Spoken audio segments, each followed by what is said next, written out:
Tell me more about that first year. So you said you joined your dad.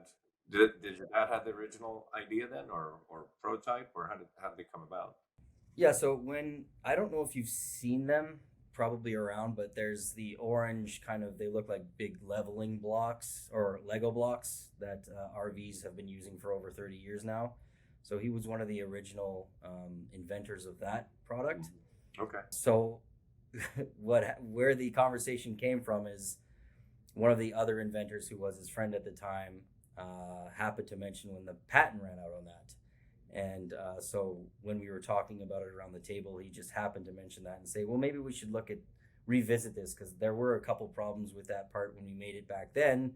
And now the RVs are bigger and heavier, and there's those problems are exacerbated. So that was actually the original reason why he brought it up. And then we went through a bunch of different styles of products. So originally we had magnets, and then we were using adhesives. Then we had it shake tested by a third party lab to make sure it could obviously stay on the leveling foot as you're driving. So we had it shake tested to over 50 G's, so 50 times the force of gravity. And it didn't fall off at that point, but we just like to say, if you experience more than 50 G's in your RV, you got bigger problems than where your snap pads are.